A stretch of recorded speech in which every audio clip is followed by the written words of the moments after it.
നമ്മൾ ഒട്ടും എക്സ്പെക്റ്റ് ചെയ്യാതെ ചിലർ നമ്മുടെ ലൈഫിലേക്ക് കടന്നു വരുന്നു പറയില്ലേ, നമ്മളെ ഇൻഫ്ലുവൻസ് ചെയ്യാൻ പറ്റുന്ന ഒരാൾ. അങ്ങനെ ഒരാളാണ് റിയ.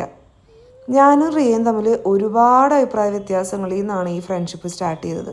ഞാൻ അവളടുത്ത് പറഞ്ഞു, എനിക്ക് ഒരുപാട് അഭിപ്രായ വ്യത്യാസങ്ങളുണ്ട് നിൻ്റെ അടുത്ത്, നമുക്കിതിരുന്ന് സംസാരിക്കണമെന്ന്. അങ്ങനെ അവൾ എന്നെ കേൾക്കാൻ റെഡിയായി, ഞാൻ അവളെയും കേൾക്കാൻ റെഡിയായി. അങ്ങനെ തുടങ്ങിയ ഞങ്ങളുടെ ഫ്രണ്ട്ഷിപ്പാണ്. ഇന്നിപ്പോൾ അവൾ ട്രെയിനിങ് ഒക്കെ കഴിഞ്ഞ് തിരിച്ചു വന്നപ്പോൾ ഞാൻ വിചാരിച്ചു അന്ന് അവൾക്കൊരു ഫ്ലവർ ബൊക്കെ കൊടുത്തൊന്ന് സർപ്രൈസ് ചെയ്തേക്കാമെന്ന്. അങ്ങനെ ഞാൻ രാവിലെ തന്നെ പോയി ബൊക്കെ മേടിച്ചു കൊണ്ടുവന്നു. അവൾക്ക് അറിയില്ലായിരുന്നു, ആക്ച്വലി അവൾ സർപ്രൈസ്ഡ് ആവുകയും ചെയ്തു.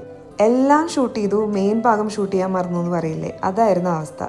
ഞാൻ ഫ്ലവർ കൊടുത്തിട്ട് അവൾ എക്സൈറ്റഡ് ആവുന്ന വീഡിയോ എനിക്ക് എടുക്കാൻ പറ്റിയില്ല. പക്ഷെ ത്രൂ ഔട്ട് ആ ഡേ മൊത്തം അവൾ ആ ഫ്ലവറും പിടിച്ച് ഓഫീസിൽ ഫുള്ള് നടക്കണം കണ്ടപ്പോൾ എനിക്ക് ഒരുപാട് സന്തോഷമായി.